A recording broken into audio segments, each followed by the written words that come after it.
Bonjour, bienvenue dans ce nouvel épisode des survivants du burn-out et aujourd'hui on va aborder un sujet hyper important, comment dire stop à l'autocritique et au sabotage intérieur. Alors, vous vous sentez souvent nul, insuffisant, bref, vous vous critiquez en permanence, vous avez l'impression de ne jamais être à la hauteur, ça vous arrive ça, hein.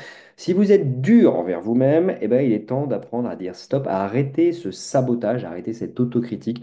Aujourd'hui, je vais vous donner les clés pour retrouver confiance en vous, estime en vous-même. L'autocritique est un problème majeur parce que il nous évite de prendre notre place, il nous empêche de prendre notre place, de vivre à la hauteur où on aimerait pouvoir vivre.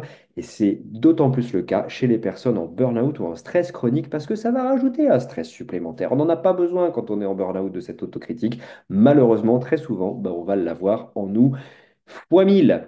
L'objectif de cet épisode, c'est de comprendre pourquoi on passe notre temps à s'autocritiquer autant et puis apprendre aussi à remplacer cette petite voix intérieure négative par quelque chose de beaucoup plus bienveillant et motivant. Vous êtes prêts? Alors c'est parti. La première chose, c'est on va se demander pourquoi on est aussi dur envers nous-mêmes. Eh bien, il y a un rôle de l'éducation là-dedans. Il y a un rôle de l'éducation et de la société là-dedans. Dès l'enfance, c'est là où ça se passe. On nous apprend à nous améliorer en pointant nos erreurs. Vous voyez, on va valoriser quand on est petit la performance.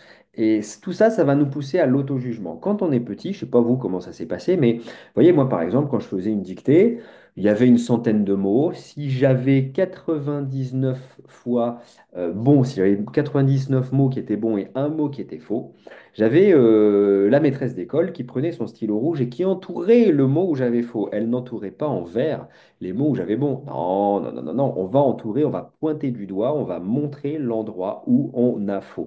Ben ça s'imprime dans nos cerveaux d'enfants et on va apprendre justement qu'on n'est jamais assez bien. Pour ceux qui ont déjà vu ma conférence, c'est là où on va vraiment aller titiller le driver soit parfait. On veut toujours en faire plus, on veut toujours faire mieux. On va commencer à s'autocritiquer justement en permanence parce que ben, on va être poussé à l'auto-jugement par ce genre de comportement qu'on va percevoir dans notre enfance. Le perfectionnisme et la peur de l'échec vont commencer à se mélanger à cet endroit-là, parce que quand on rentre à la maison justement avec sa dictée et qu'on entend bah, t'aurais pu mieux faire, c'est pas assez bien, on a peur dans notre enfance d'être rejeté de la tribu familiale où on doit toujours faire plus, faire mieux, et on va se comparer aux autres pour peu que on ait un papa qui dise et combien il a le meilleur de la classe et regarde ta sœur, elle fait ceci, et regarde ton... Vous voyez, ça va être terrible pour nous. On va toujours avoir l'impression qu'on n'est jamais assez.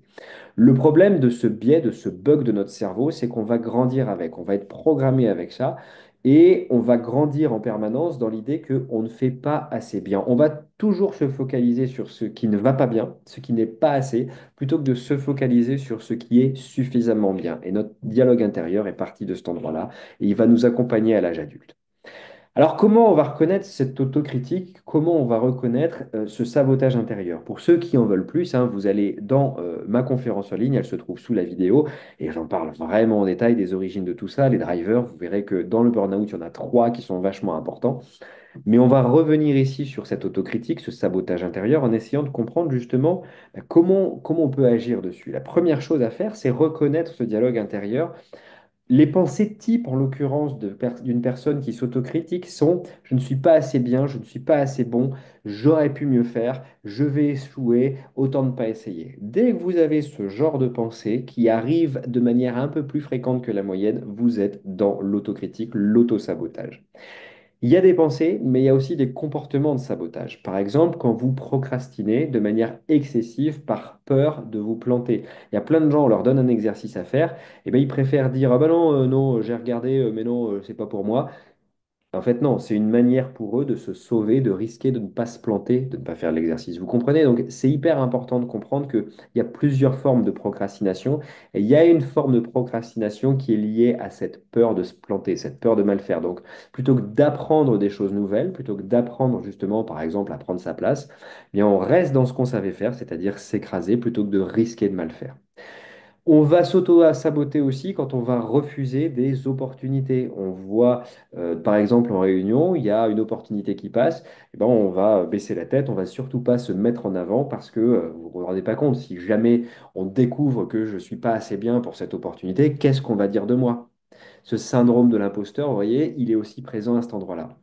on va avoir une forme aussi de perfectionnisme paralysant. On va tellement, tellement vouloir tout, tout, tout bien faire que finalement, on s'aperçoit qu'on ne fait rien du tout. Ça vous parle, ce genre de choses? Bon, bah, on est en plein dedans à ce moment-là. Comment savoir si vous-même vous êtes trop critique envers vous-même? Parce que c'est bien quand même d'avoir une part de critique envers soi-même. Moi, j'aime beaucoup, si vous voulez, ce proverbe All Black qui dit être meilleur ne s'arrête jamais. Mais je déteste l'idée de s'autocritiquer en permanence qui nous empêche d'avancer. Quand je démarre un apprentissage nouveau, je sais que je vais me planter, je sais que ça va être nul, ça va être mauvais. Mais ce que je me dis, c'est qu'à chaque fois que je vais repasser par le même endroit, je dois faire un tout petit peu mieux à chaque fois. Quand je dois apprendre une nouvelle langue, je dois mémoriser tout petit peu mieux à chaque fois que je repasse par l'apprentissage d'une phrase ou d'un mot ou d'une règle de grammaire. Bah, c'est exactement la même chose avec nous-mêmes. On doit se libérer de ce perfectionnisme en adoptant ce mode de pensée. Si on est trop critique envers soi-même, on n'aura pas cette possibilité-là. On va se pointer du doigt en permanence. Vous pouvez faire par exemple un petit test rapide. Si je vous pose cette question, par exemple, à quel point est-ce que vous êtes indulgent envers vos erreurs? Est-ce que par exemple, vos erreurs, vous les ruminez en permanence? Ou est-ce que ça vous arrive de vous dire, bon, allez, c'est pas grave, tu vas faire mieux la fois prochaine? Juste ce petit test-là, il est déjà parlant, hein. Si vous vous autocritiquez, vous vous enfoncez, vous tirez sur une ambulance, il est fort à parier que vous n'êtes pas super cool envers vous-même. Et puis, l'autre question que je voulais vous poser, c'est, tiens, comment vous parleriez à une personne qui est dans la même situation que vous? S'il y a une décorrélation entre ce que vous vous dites et ce que vous diriez à une personne, il est fort à parier aussi que bah, vous êtes beaucoup plus doux avec l'extérieur qu'envers vous-même. Ça arrive fréquemment. Je peux être bien indulgent, bien tolérant envers les erreurs des uns et des autres. Je peux largement considérer que bon, c'est pas grave, tu feras mieux la fois prochaine, t'inquiète pas, c'était très bien. Mais envers moi-même, ça, c'est pas possible. Ça, c'est le driver soit parfait qui va jouer. C'est votre autocritique qui va s'emballer en permanence et on l'a dit, qui va vous paralyser et vous empêcher de vivre la vie que vous aimeriez vraiment avoir. Il y a plusieurs phases pour stopper l'autocritique et le sabotage intérieur. Pour moi, la chose la plus importante, c'est dégommer ce driver. Ça, on le voit en long, en large et en travers dans le Quick Change, comment on reformate ces petits programmes inconscients qu'on avait depuis l'enfance pour ne plus jamais avoir ces espèces d'automatismes paralysants. Mais je vais vous donner 4 outils simples qu'on va pouvoir appliquer maintenant, en dehors du Quick Change, évidemment, pour pouvoir vous aider déjà à faire un pas par rapport à ce saboteur intérieur. La première chose, c'est de prendre conscience de votre dialogue intérieur. Ça peut paraître idiot, mais très souvent, on n'a pas conscience de ce qu'on est en train de se raconter parce qu'on passe notre vie à se raconter des choses. Donc, une chose qui pourrait être intéressante, c'est à chaque fois que vous vous critiquez, notez-le. Notez-le sur une feuille, sur votre téléphone, peu importe, et notez les schémas qui amènent ce genre, les schémas répétitifs qui amènent ce genre de schéma négatif. Par exemple, si vous vous surprenez à dire je suis nul dès que vous faites quelque chose de nouveau, notez-le. Tout simplement, déjà, ça pourrait être super. Une fois que vous avez fait ça, pendant peut-être une semaine, 15 jours, remplacez l'autocritique par de l'autocompassion. Parlez-vous en gros comme si vous parliez à un ami. C'est aussi simple que ça, vous savez faire. Vous savez parler à vos enfants avec bienveillance, à vos amis avec bienveillance, à vos collaborateurs avec bienveillance, et bon, on va faire pareil envers soi-même. Reprogrammer ses croyances limitantes. Ça, c'est quelque chose qu'on va faire. Alors, une croyance limitante, c'est quoi? C'est ces petites croyances qu'on a sur nous, c'est d'autres petits programmes qu'on a sur nous et qui génèrent notre réalité. Par exemple, on peut avoir des croyances du style je dois être absolument parfait pour être aimé ou accepté. Bon, alors ces croyances limitantes, c'est tout l'objet du Quick Change. C'est évidemment quelque chose qui prend du temps et qui prend un petit peu de spécificité pour les dégommer, mais il va falloir reprogrammer ces croyances limitantes si vous voulez vous en libérer définitivement. Et puis aussi, une chose qui va être importante, c'est de vous souvenir que vous avez le droit à l'erreur. Donc, passez à l'action sans attendre la perfection. C'est impossible d'être parfait. C'est impossible de faire les choses à la perfection sans les avoir fait des centaines de fois. Donc, typiquement, osez faire les choses, lancez-vous, même si ces choses-là ne sont pas parfaites. Acceptez l'imperfection. Je sais que c'est facile à dire, c'est encore plus facile à faire quand on a dégommé ses drivers, de se lancer complètement là-dedans. Osez demander, osez publier l'article que vous aviez envie de demander, osez lancer le projet, dites ce que vous pensez, et vous verrez qu'au bout d'un moment, bah, cette peur, elle disparaît. Et peut-être encore un dernier point que j'aimerais aborder avec vous, c'est pratiquer l'autogratitude et puis l'auto-validation. Ce que je veux dire par là, c'est que Chaque jour, ce qui pourrait être intéressant, c'est de noter sur un petit carnet trois choses que vous avez bien faites. Trois petites victoires, pas des trucs énormes, hein, mais au moins des petites victoires sur ce que vous avez bien fait dans votre journée. Ça vous aidera à défocaliser sur ce qui vous manque pour focaliser sur ce que vous faites bien.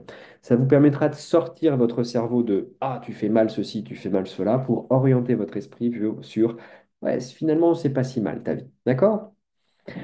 Maintenant, j'aimerais aborder avec vous ce point qui est comment éviter de retomber dans l'autocritique. C'est très compliqué quand on a ces drivers en nous. Donc, la première chose vraiment à comprendre, c'est il faut dégommer ces drivers-là. Il y a un moment donné, on ne peut pas faire des choix pour nous-mêmes tant qu'on est encore emprunt par nos drivers, se fait plaisir, soit fort et soit parfait. Tant qu'on est là-dedans, tous les choix, voire même les choix d'orientation professionnelle, vont être comme euh, influencés par ces injonctions de l'enfance qu'on avait en permanence en nous.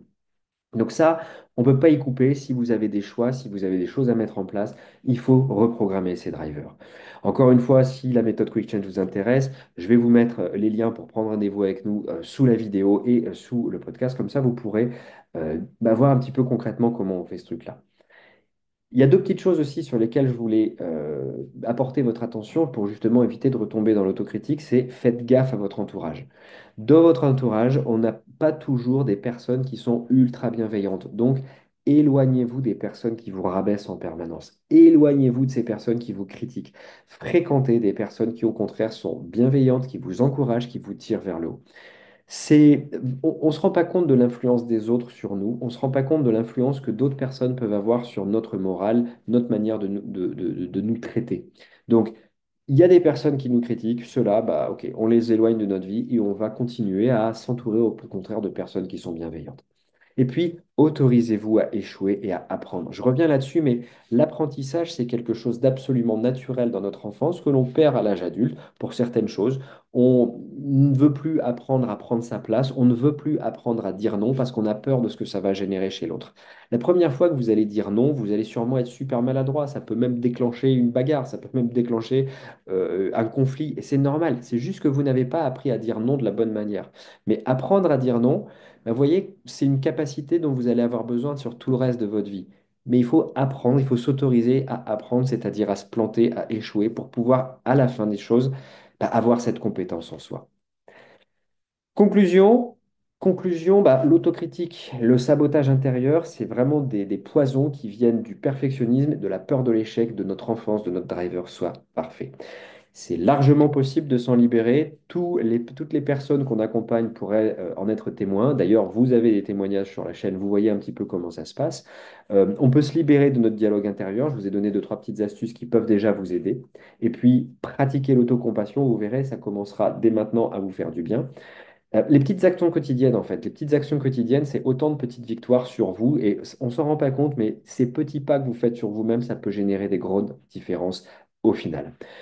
Si ce podcast vous a intéressé, si cette émission vous avait intéressé, mais comme d'habitude, vous likez, vous commentez, c'est super important pour le référencement, et puis vous la partagez à des copains, des amis, même des gens que vous n'aimez pas, qui s'autocritiquent. Tiens, donnez-leur, ça leur fera du bien aussi, et vous ferez du bien dans le monde. Si vous voulez aller plus loin, vous avez ma conférence, vous avez le lien pour prendre contact avec nous, tout ça sous la vidéo, sous le podcast, et moi, je me ferai un plaisir d'échanger avec vous. Je vous dis à très vite pour un prochain épisode.